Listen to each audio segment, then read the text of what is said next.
You were listening to From Sobriety to Recovery with Jesse Mogul, episode 139. Let's get to the show.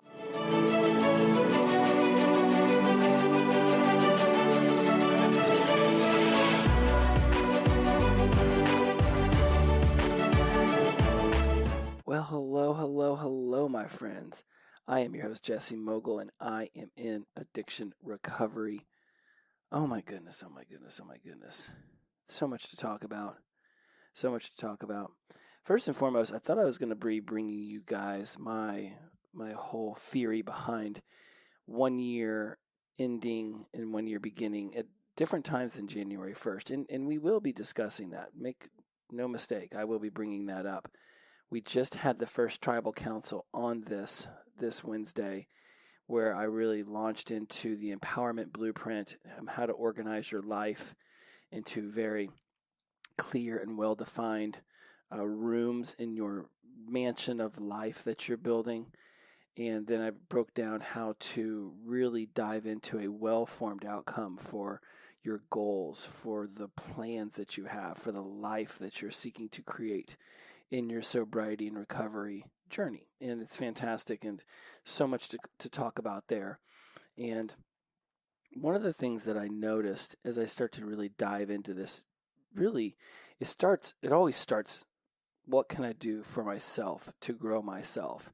And in the process of learning and adapting and applying and evaluating, I began to run myself through all these different paradigms and sequences and plans and strategies. And it's a constant state of just, where can I grow and evolve? And then I take this information, and where it's been placed and tested, then I bring it to you guys. And the tribe, they often will get it in its most raw form, because that's the benefit of the tribe. Everything gets run through them first, and then it comes to you guys. And was that the original plan for the tribe? A year ago, it was just, hey man, I'd love to get some of my most avid listeners and most avid followers and most avid people who are into their sobriety and recovery. I'd like to get them all into one area and just be a part of a totally immersive experience where we are there for one another and we get to learn, grow, and evolve together. And where it's ended up now, as I finish year one of it, I will not necessarily say this was my intention for it. It wasn't necessarily the plan where I saw it to go. The plan was, well, I'm not even going to say broad. Like when I teach well-formed outcomes, which is just really being able to step into a very specific outcome that you desire, there are times where I have specific ideas for where I want it to go, but I'm also very mindful of holding on too tight to an idea of where I want something to go, knowing that once it starts to really be built, it's inevitably going to go in many different directions. So while the idea of creating the tribe around my online experience, around the podcast, around all of the topics I talk about, while that was very well formed, what was going to happen when I got everybody into this group, that was beyond fathomable. I didn't even know who I was going to attract, let alone who would be active and who would be involved and how well they accept the information and apply the information. And it's been phenomenal. And there's obviously still tremendous room for growth, not just within those members in it, and obviously for myself, but there's room for growth for people who would like to join and for people who want to be actively involved in applying this information into their lives. And this isn't going to turn into a sales pitch, but it is going to at least turn into a reference to how you can join the tribe. Hit me up on Instagram at Jesse Mogul, at From Sobriety to Recovery. Email me if you like at fromsobrietytorovery@gmail.com, and let's talk about that. But there you go. There's my plug and play. You want to join? It's not hard to find me. Seriously, I'm the only Jesse Mogul on the planet. Type in From Sobriety to Recovery on Google and just see everything that comes up. So back to the tribe. We're in this process of wrapping up 2021, and it's been phenomenal, the growth, the evolution that we've all gone through. And that's not to say that there haven't been solution opportunities all along the way, right? Formerly called problems, formerly called issues, formerly called conflicts. There's solution opportunities. And we've stepped into them as best we can with the resources we have in the given moment, in the given time.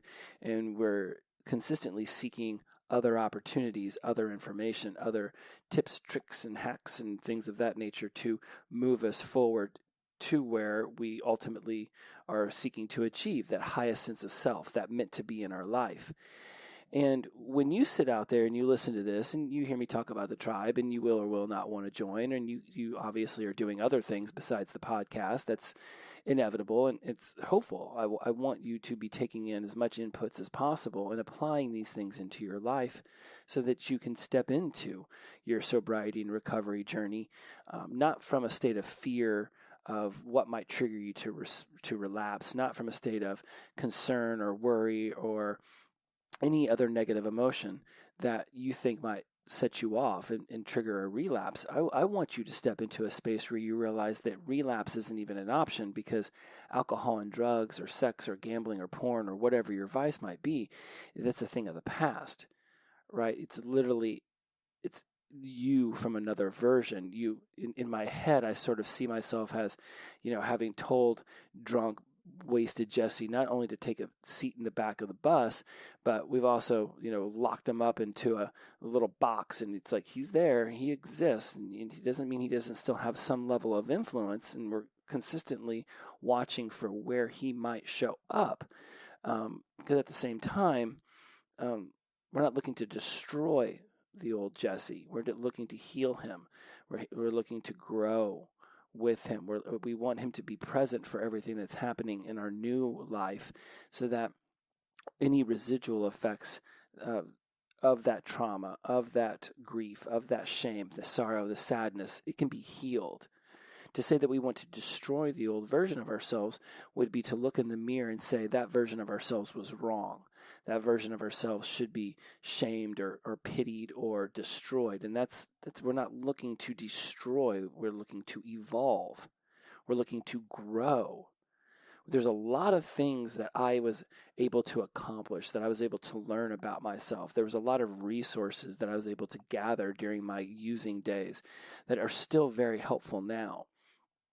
The methodology that I went about living my life, constantly being drunk, constantly being stoned, being high on cocaine as often as possible, from 18 to 25, tripping and taking ecstasy like they were Tic Tacs.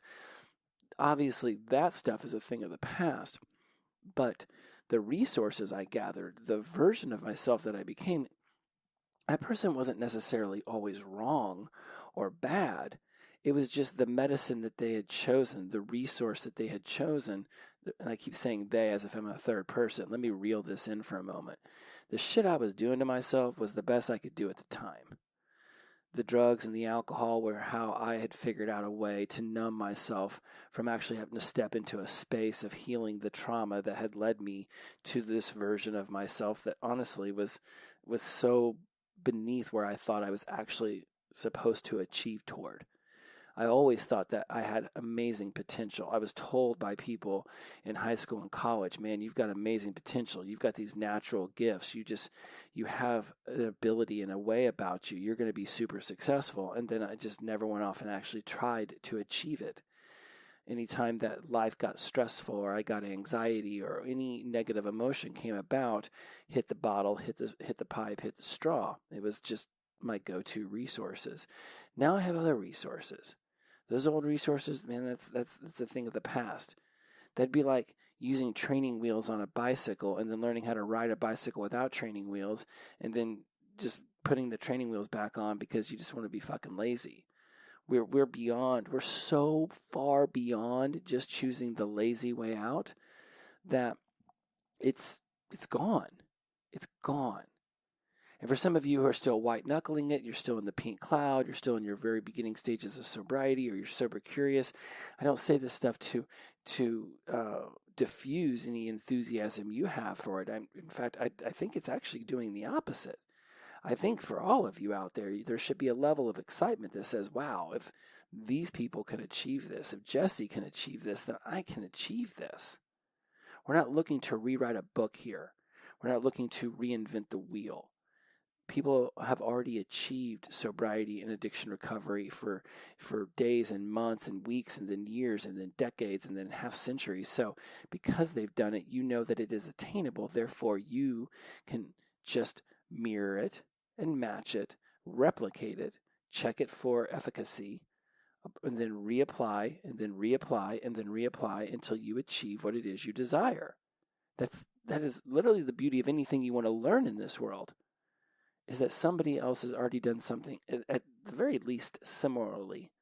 And then you just need to figure it out from there, right? And there's plenty of tips and tricks and strategies in this podcast or in other books. It's seriously, this world does not lack for strategy. What it lacks for is implementation. What it lacks for is the habituation of the implementation, and then the evolution of our application to a point where it becomes habituation. Man, I should write all that stuff down. That I have no idea where all that came from. That was fun. There was a lot of Asians in that little portion right there, wasn't there? So where am I going with this? Well, first and foremost, I'm not so sure I had that figured out before I hit record. Well, what's important for all of us to realize as we clear out 2021 and that we move into 2022 is that we have been taking steps forward in the direction best we know how with the resources we have. And when I begin to discuss this with the tribe, the theory that I run with, and I have been now for many years, is that one of the main reasons why so many people are unable to take on these massive changes that they desire when the new year flips the page is simply because they put too much weight and too much pressure on January 1st. Everything gets pushed to January 1st. My New Year's resolution, I'm going to quit smoking cigarettes. I'm going to quit drinking. I'm going to quit yelling at my spouse. I'm going to quit lying and deceiving those that I love. I'm going to quit stealing from work, or I'm going to quit being a mean boss, whatever it might be. We put a tremendous amount of pressure on January 1st as if we're just going to magically wake up that morning and be ready to take on all of these changes that we have so desperately decided we want to take on. Like, you don't decide to make a New Year's resolution because you're happy with that area of your life. You decide to take it on because at some point you just thought, oh my goodness, I've tried so many different ways, or at least you've thought of trying so many different ways and have not really ever stuck with any of the ways. And then you get to this state of desperation where you're like, okie dokie, I'm just going to wake up January 1st and that's it. I'm going to start. Well, come on. Like, just hearing me say that out loud, don't you realize how ridiculous that actually is? That you're just going to magically wake up on January 1st and you're going to change these. Maybe at least you've come up with one. More than likely, you really have about 4 or 5 that you think that you'd like to do. But you don't really commit to any of them because in the past you haven't really ever succeeded at any of them. So why commit too much now? So let's take the weight off of January 1st. And just allow January 1st to be that transition day, to be what it was always meant to be, just the day after December 31st. Because in reality, as far as the sky and the earth are concerned, it is just another day. We say, well, it marks, the 1-year anniversary of the last time the earth was in this general area around the sun. Well, yeah, every other day is also that same day for the earth. The earth doesn't know it's June 15th or April 15th or January 13th. It just knows that about a year ago from this exact same day, it was in this pretty much this similar spot. Only we have tried to wrangle time into something that we can conceptualize and thus live our life by. The planet and the stars, they make no qualms with the fact that they do not desire to follow our human addiction towards time. Like, it is a human concept. The earth doesn't even begin to care about it. It's been around for 5 billion years, and regardless of what we do to it, it'll be around for another 5 billion, even if that means shaking us all off and waiting a couple 20,000 years for all of our plutonium to die out. It'll still be here, whether we're here or not. But we are here now, And so now it's time to achieve what it is we desire in this go around in our life. So when we release the weight of the world from January 1st, well, here's what we're going to do instead. And we've talked about this. I'd be willing to bet if you go back to my episode right about this time last year, which is funny that I referenced that because that's what I just talked about the earth being. It's where we are basically at this same point last year was me talking about this theory that January 1st is just the day and is no longer the day we choose to do all of the changes. What we're going to do is we're going to treat this like a 4x100 medley relay. That's the event in the Olympics where the runners pass the baton. And so here's how it works. If you've seen this event, and surely the Olympics are popular enough that you have seen this event. So the first runner takes off and he gets up to max speed in order to get to the next runner as fast as possible. The next runner, when the first runner hits a certain mark, begins to run as well, so that by the time runner 1 gets to runner 2, they're both going at a similar speed. And then the baton being passed happens so that momentum for runner 2 has already been established, and then they can hit max velocity as soon as the baton hits their hand. And then this same process happens to runner 3 and then to runner 4, and then the race is over. So our race started the moment we were born. Our race ends the second that we die. That's where the beginning and the end are. Up until those two, now that obviously we've been born, or you wouldn't be listening to this show, and obviously we're going to die because that's just an inevitable part of being alive. So now what do we do in between, right? It's like I was born in 1976. I'll die, let's just say, 2076. It's that little dash in between the years. That little dash represents the entire existence of our lives. And each one of these years becomes this new opportunity for us to, at least through our Roman calendar ways, dedicate ideas and new theories and new actions and be able to compress them into something that we can manage to understand with our human brain. Everything follows a day, a week, a month, a year. We know what we're doing at 1 p.m. on Monday because we put it into a calendar. We love time. Time is truly what makes humans understand our world. Does a bear know what time of day it is? They look up at the sun, it's time to take a nap. Hell, they just got done eating a bunch of berries, it's time to take a nap. I don't know. They don't have watches, so how do they know when to hibernate? Instinctually, they move through their life knowing what needs to happen at a certain point in the day, in the week, in the month, in the year. That's great for them when they're not trying to achieve the things that humans seek to achieve. So, that was fun, wasn't it? What the hell am I talking about? Man, I got straight up theoretical there. So, let's reel it in because Jesse went Jesse on you. Third person Jesse. He's hilarious, isn't he? So, let's get back to my theory of the year because we're about 18 minutes in and I don't want to have you here till tomorrow. 2022 started December 1st. 2021 ends February 1st. The baton is getting passed from December 1st to February 1st. The 2021 has already been running full on since last year, February 1st, when the baton from 2020 was passed to it. Now, starting at December 1st, this is when runner 2, aka 2022, sees 2021 hit the mark and lets it know it's time for it to start running so that it can be at having forward momentum when 2021 goes to pass it the baton. That happened on Wednesday, December 1st. Now, for those of you listening to this show non-linearly, like many of you, then you could be listening to this next April 17th for all I know. That's fine. You can just jump in on it now and realize, oh, okay, cool. This is where the year is at. The beautiful thing about this is once you adopt this philosophy, you'll be able to use this moving forward every single year. And this really does set you up to be able to have that area of your life where you're like, okay, it's time to make some changes. I mean, you could do this with May 1st to July 1st if you wanted to. It doesn't necessarily have to just be the new year. It could be your birthday. It could be an anniversary. It could be the birth of your children. Hell, it could be any old day. You decide. You just say, you know what?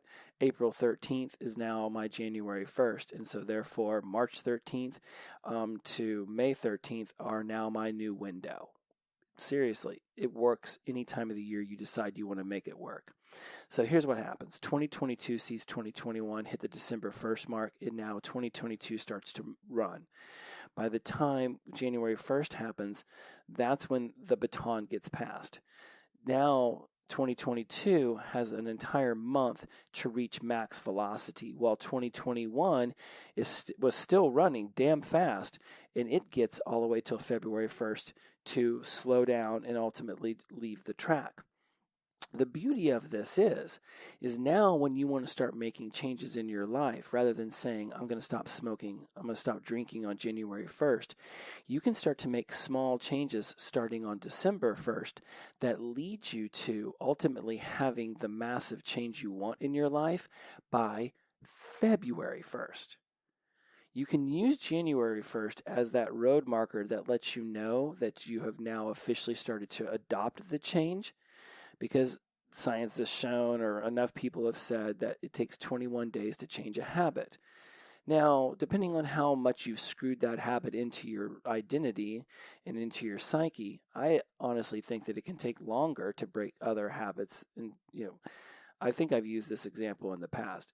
If I were to electrify a doorknob and you were to go to open it up, that door, and it shocked the shit out of you, I don't think it would take you more than that one time to touch the doorknob to realize that doorknob shouldn't be touched.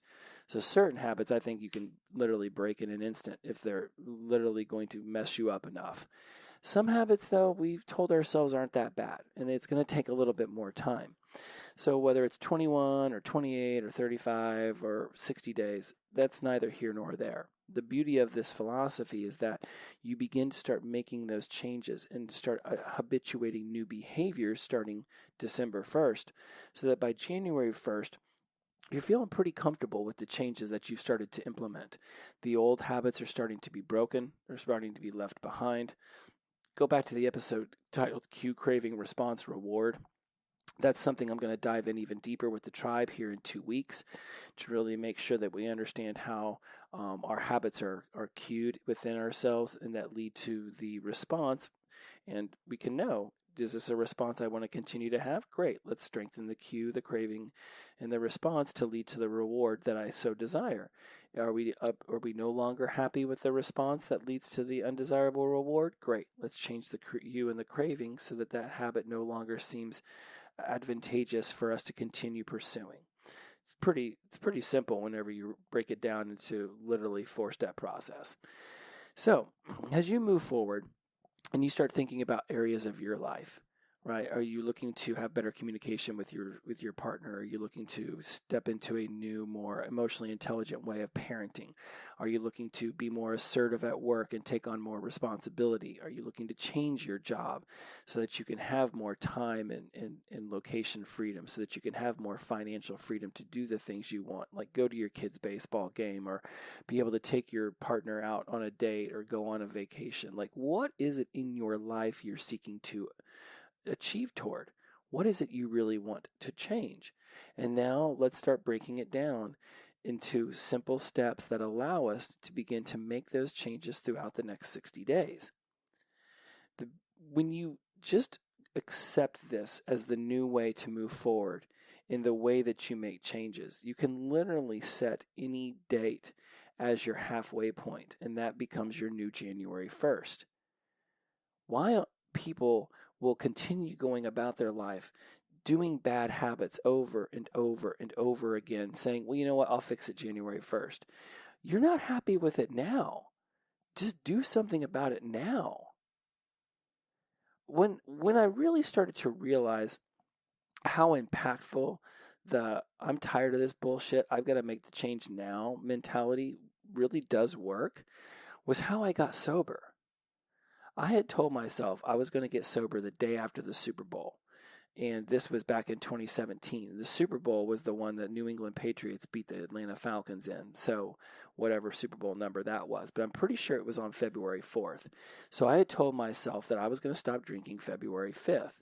Now, even going into that, I was a little worried that that wasn't going to work out as well as I had hoped, because usually I would get just shit canned on Super Bowl Sunday, like blacked out, wasted. And I'd go home, I would have tons of booze waiting for me, and then I would just proceed to get blacked out, wasted for the next 5 days. I'd call out of work, or I'd take the whole week off. I turned it into a whole blackout fest. So one year in particular, I think it was the Denver Broncos versus the Seattle Seahawks. I got blacked out during the Super Bowl, and then I proceeded to get blacked out for 8 days afterwards, so much to the point that I kept coming out of my blackout and I forgot who won the Super Bowl. So I kept rewatching the game over and over and over and over again. And it took me a whole week to actually come out of it enough to realize who had won the Super Bowl, which was the Seattle Seahawks. That was not good. And in fact, maybe it wasn't. Here's what I do know. It was the halftime show with Coldplay, Beyonce, and Bruno Mars, because I must have watched that halftime show 117 times. I watched it so many times. So whatever Super Bowl that was the one. That's what my memory just reminded me of. So I'm rambling on about that because what came out of realizing the importance of just stopping when I knew it was time to stop, which is what so many of us have done when it comes to many things in our lives. But for some reason, the most important things we want to change, we want to keep pushing off to a later date. January 12th of 2017, I woke up in a bathtub of my own filth and looked in the mirror and was disgusted by the monster looking back at me. And I called Kaiser Permanente and said, I need help. And it began this journey the next day on January 13th. I had planned on the journey starting February 5th and I'd been thinking about it for months. But that night, looking at myself in the mirror with just filth all over me and my heart just squeezing and my left arm going numb and my skin looked yellow and I looked pale and I was just this fat, bloated, just dying mess. I just said, that's it. I just can't do this anymore. I have to stop, and I have to stop right now, or I may not even make it to the Super Bowl. By taking on that realization and stepping into sobriety that day, rather than saying, you know what, just push through this in the next couple of weeks and you'll stop February 5th. I don't know if I would have stopped February 5th. My previous behavior had shown a propensity to drink myself into a bloody stupor for a week after the Super Bowl. So why would I not have followed that same pattern? Instead, I broke the pattern by just randomly choosing on this Thursday night that I woke up out of a blackout, one of my many, many, many blackouts since I had broken my leg skydiving on August 13th. I mean, literally damn near blacked out every single day from the moment I broke my leg on. It was just the time. So let's just decide it's the time now. Right now is the time.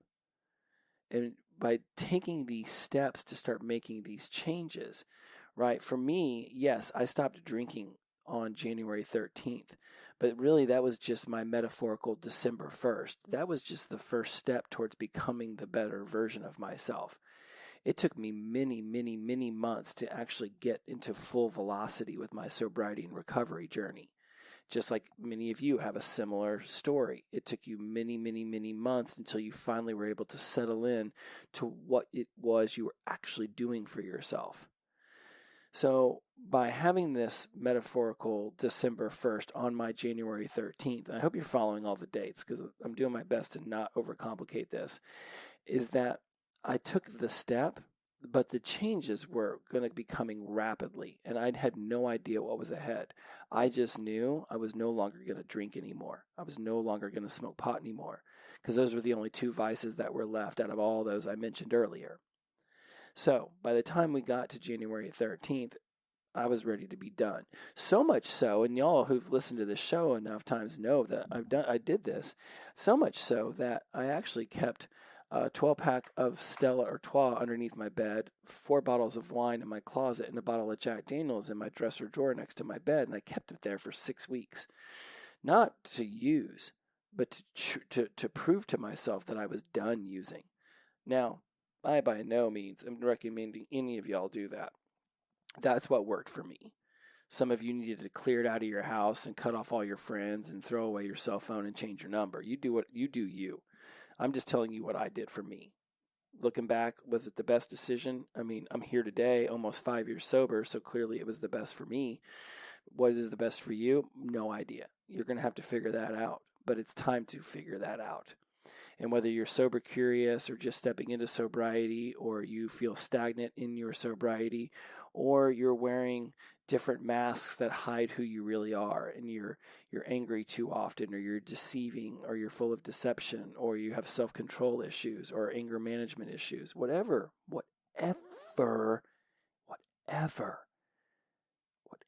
it is that you're tired of being, today is the day to choose to be something else.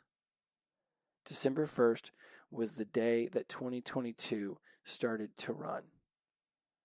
Now 2021 has 60 days in order to pass that baton and slow down and get off the track. 2022 has 60 days to be at momentum, to take the baton, and then be at full velocity come February 1st. It's an absolutely beautiful thing when you can take away the pressure of one particular day and realize that you're actually looking at this amazing 60-day window. It doesn't mean that you don't just stop drinking today. It's that you realize that the day you stopped drinking was just the day that the next year, and again in this little metaphor, the next year started to run forward. It was the day that the next version of you started to have momentum. Old version of you stopped drinking, that's great, but there's still a lot more steps to go to become the new version of you. The new version of you, seeing that you stopped drinking, is immediately took off and started running.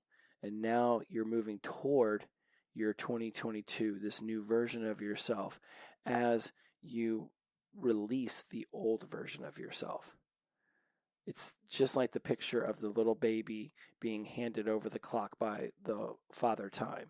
This year is old. It's ready to retire. The old version of you is ready to retire. You have already known that you no longer want to be that version of yourself. Step into the new you. The only person holding you back is yourself. Do you judge what other people say? Do you hold grudges? Do you hold anger? Or do you have animosity towards others? Are you drinking the poison hoping to kill somebody else? Are you showing up late to appointments? Are you not showing up as the best version of yourself in your career, in yourself, in your relationships? Whatever it is you desire to change, start to make those changes now. January 1st isn't the day you start making changes. It is the halfway point to the changes you've already begun to make. It is beautiful. It is beautiful when you can release one day having all the importance and instead spread that importance out over 60 days. And again, as I close this up, let me be very clear. It doesn't mean that you don't have that last day of drinking. It doesn't mean you don't have that sobriety date. It doesn't mean that you don't have that date where you decided to stop being angry all the time. It doesn't mean that you don't have that date when you decided to take control of your life and understand where your anxiety and stress come from and begin to heal through that so that you don't have to live at a constant state of being at a 10 with your heart pumping full of anxiety. It doesn't mean you don't have that date when you clearly say, I'm done with it. What it means is that when you've made that decision to be done with it, you now have this longer period of time to assimilate into the new version of you who is done with the old version of you. It is such a relief to know that you have a transition period where you can really begin to embrace the changes that you're making. For so many of us, we put this tremendous amount of pressure that there's going to be an exact second where we have the epiphany that things need to change. And yes, there is that moment where all of a sudden a bell goes off and you're like, that's it, I'm done. I will not wake up in a shit tub ever again. I will not look at myself in the mirror and be disgusted by this monster looking back. I will make this decision to eliminate this vice from my life because it is literally killing me. But it was in making that decision that I literally stepped into the title of my upcoming book, Great, I'm Sober. Now what? Day 1 of sobriety was the end of day 17,777 of Drunk Jesse. That's not an exact count. That's just a lot of sevens. And you know how much I love sevens. So there you go. Now you get the theory. Now you get what we talk about over in the tribe. At least, did I ramble on about it for 35 minutes over there? Hit or miss. But the beauty of it is that when we start to make changes in our life, inevitably we're going to have an unconscious kickback in our mind because we feel uncomfortable with these changes. We feel like there is something happening inside of us. Our mind, our body, our spirit starts to say, this isn't normal. This isn't right. And our unconscious mind wants to pull us back in and say, wait. I get you weren't really that comfortable in your comfort zone, but man, we were a lot more comfortable in our comfort zone than we are now in our uncomfort zone. But that's not true. When the pain of continuing is greater than the pain of quitting, it is the time to make the decision to move on and move forward in your life. Your December 1st is that day to make the decisions for all the things you've told yourself you want to change this year. It's now time to start incorporating those. Start incorporating those changes. You could start to wean yourself off alcohol. So by January 1st or January 7th or whenever you choose, all of a sudden you're like, I don't really know why this is in my life. Bye-bye. You are the weakest link. Goodbye. Right? Oh, I don't want to smoke cigarettes anymore. So rather than trying to quit cold turkey, which by the way works really well if you read the book called The Easy Way to Quit Smoking by Alan Carr. Anyways, sidebar, Alan Carr, Easy Way to Stop Smoking. Totally read that. It'll definitely help.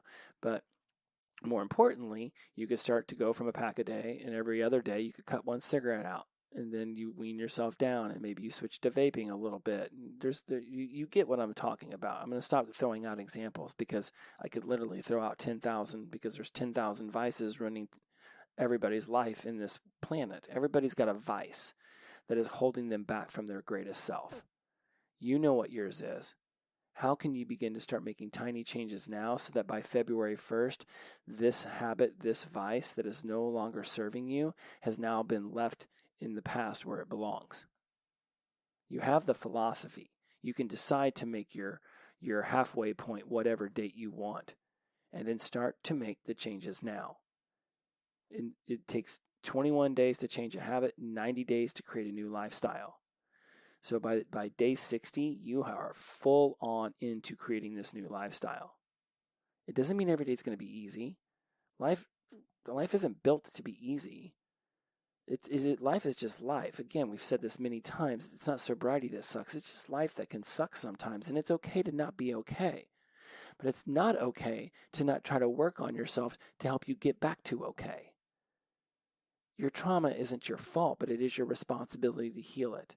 I'm throwing out some of my greatest hits right now because we're going to wrap up this episode, and I want you to I want to be the person who inspires you to find the internal motivation to begin to make the changes that will create your best version of yourself, for yourself. And then vicariously, your loved ones will get to enjoy a better version of you. The world will have a better experience of you. And you raise the bar just a little bit. And if everybody raised the bar just a little bit, then the bar would be raised a hell of a lot bit. Rationalizing why you continue to live the same life you do when you're clearly not happy about it is weak. It's weak sauce. Stop doing that. Stop doing that. Stop placating that version of yourself who doesn't want to be pushed outside their comfort zone. Stop placating that version of you. And instead, send that version of you to the back of the bus, wrap them up in some plexiglass. We're not seeking to destroy them. We're seeking to show them that there's always been a better way, and today is the day we start to find that way. For those of you who are on your way, awesome. Continue on your way. If there's something else in your life that's bothering you, boom shakalaka. Let's start working on it right now. You know why? Because today's that day. You show me a person who's got everything figured out, and I will show you somebody who is not self-aware enough about themselves to actually find the aspects of their life that are causing them strife. No one's got it all figured out. Tony Robbins doesn't have it all figured out. Oprah doesn't have it all figured out. The best athletes on this planet definitely don't have it figured out. Deepak Chopra doesn't have it all figured out. There isn't figuring it all out. That's not a thing. It's just not. If it was, then there would be people running around with, if somebody had it all figured out, then somebody would be selling you that program. And they'd be called, in the program would be called, I Figured It All Out, How to Stop Sucking and Be More Like Me. But that program doesn't exist. Even me, I constantly let you guys know that I have fallibilities. I'm always seeking to evolve myself. I do not have it all figured out. I just have a lot of resources at my disposal that help me figure it out a little bit more each day. Even Eckhart Tolle's got issues. The best of the best are still working on things. So don't try to hold yourself to a bar that doesn't exist. Look in the mirror. That's your competition. Who are you today? Who do you seek to want to be? Who were you this morning when you woke up? When your head hits the pillow tonight, have you worked on becoming a better version of yourself than you were when you awoke this morning? That's your goal. That's your focus. That's what should be important to you. Not what your neighbor's doing, not what somebody on Instagram's doing, not what somebody in your own house is doing, not what anyone else is doing. What are you doing? Whether you want to embrace change or not, it doesn't matter, because change is inevitable. It's happening constantly. So you can either just be a passenger in your life, watching it all happen, not really putting any focus on any of the aspects in your life that you want to change, or you can just look at yourself and say, what is something that I'm just no longer okay with? What is something that I think about myself, or an action or a behavior that I continuously do that's no longer serving me, or no longer serving my loved ones, no longer serving the world? How would my life be different if I started to step into a different version of myself? What's 1% of my life that I could work on today that would guide me towards the next highest version of myself? Everything that you desire in life is on the other side of a risk, is on the other side of the unknown. Standing still no longer serves us. When we decided to step into sobriety and recovery, whether we meant to or not, whether anyone told us we were about to do this or not, doesn't matter. We signed a contract with ourselves to push ourselves, to consistently seek newer, better ways of living that raised our bar, that helped our loved ones, that guided other people to see that they too could achieve what we were achieving. You don't have to accept this as fact. It's just happening. It's like one of the tribal members, I keep stressing to him, you're a leader in your community now. You're a leader in your church. You're a leader amongst your friends. Because of the things that you've achieved, because of the work that you've put in, people look at what you've done and they admire your tenacity. They admire your discipline. They admire the way you've gone about achieving the things you told yourself you wanted to achieve. Therefore, you told other people you wanted to achieve. And then you went off and you effing achieved them. Yeah. That's going to cause people to look up to you. That's going to cause people to start asking you for advice or start turning to you for wisdom. That puts you in a leadership role. You don't have to let it go to your head. You don't have to let it become an ego-driven thing. No. We're not looking for the ego to take the wheel here. We want the version of ourselves that led us to this amazing life. We want that person to continue to have the wheel. But it's also time to look over at the people riding shotgun, and ask them some questions, so they start to spark their own ideas, so they start to see that they have this within them too. because they're already looking over at you. You don't get to decide if someone is going to respect you. You don't get to decide if someone's going to look at you as a leader, call you a mentor, admire you and call you up for advice, or want to have heart-to-heart conversations with you because they know that you actively listen and you ask really good questions. You don't get to decide if all of those things happen. You certainly get to behave in a manner that would imply that you want to be that kind of person in their life. Most of the time, we just start to behave that way because we want to imply to ourselves that we want to be that version of ourselves in our own life. Is this sounding like a riddle now? But when you go back to the very beginning of what I just said about this leadership stuff, is that as you begin to take on more responsibility in your own life and you begin to focus on the things that you want to change in your own life, what you pay attention to and what you set your attention upon will get better. It's just a fact of life. If you pay attention and set intention, then it gets better. Now, whatever better is, that's undefinable by me on a headset sitting in my bedroom in Huntsville. I can't define that for you, but I certainly can let you know that you can define it for yourself. But your self-awareness needs to be lit enough that you're actually paying attention. Because as you start to improve these areas of your life, people will notice. And the more people who notice, the more people who will begin to turn to you, if for nothing else, just for inspiration.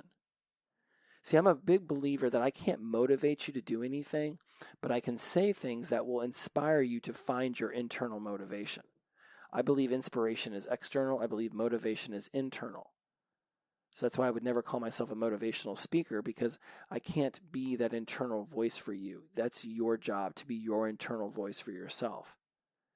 And as you begin to achieve the things that you've always desired in your life, others are going to want to know how you did it. And the moment they start to look at you like someone who has achieved something that they desire, then they're going to start to look at you as a leader. And it's not a bad thing.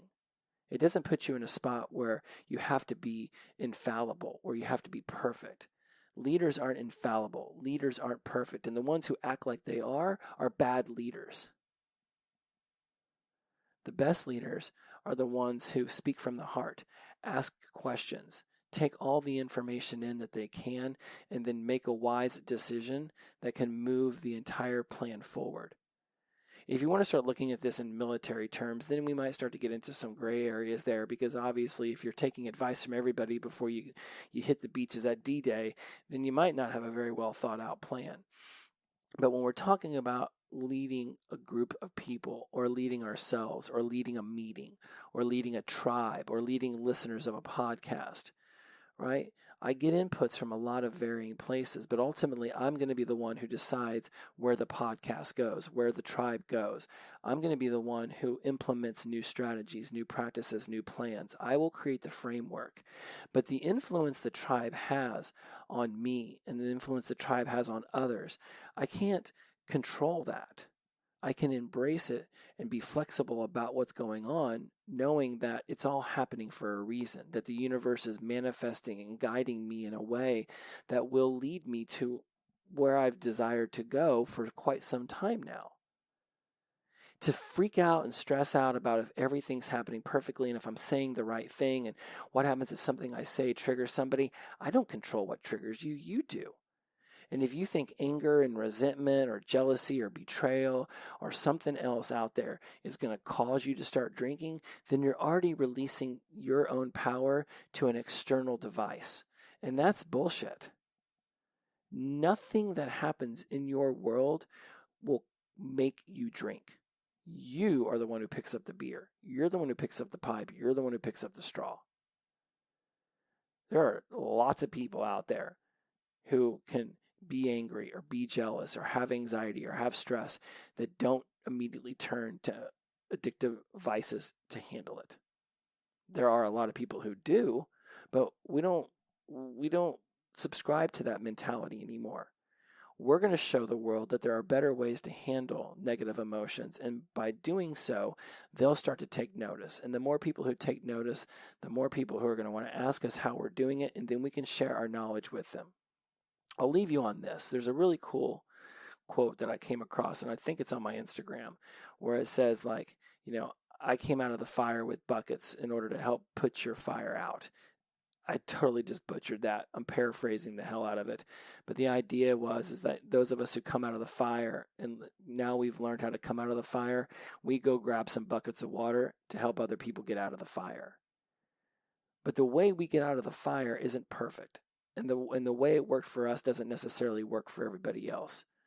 But someone can definitely ask us and listen and take the advice or take the opinion, and then they can go off and draw their own conclusions, and they can create their own version of sobriety and recovery. There is no one way to get sober and to step into addiction recovery. There are thousands of millions of different ways.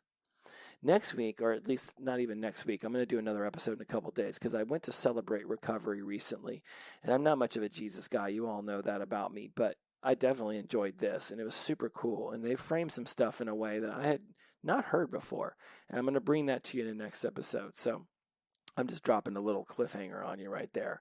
So we're going to get you out of here, guys. Know this, that December 1st was the day that we started our new strategy. We're laying out a plan with the tribe. We're really stepping into organizing our life into a nice little rooms of our own McMansion. We're really laying out a way to develop goals very well formed, so we know exactly what the outcome we want. And then we're going to start to break it down into how to map it all out and organize it, so each day you're taking a step forward. We're going to be discussing how habits are made so that we can better break old habits and create new habits that better serve our more desired states. It's pretty intense, and in a loving, awesome way. I think it's one of the coolest things that I've come up with this year, and I think I've come up with some pretty fun stuff. So that's it. Whoa, I got into 50 minutes. I told the tribe I was probably going to go a little long today.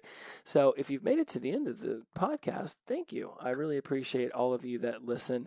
I will discuss some of the metrics that you guys have helped me achieve this year on the New Year's episode. But let me just say that I had never in a million years thought that I would rank top 5 on Spotify for mental health podcasts, but I achieved that for quite a long time over the last year and a half or so while the pandemic's been going on, which is both exhilarating to know that so many people connect to my material.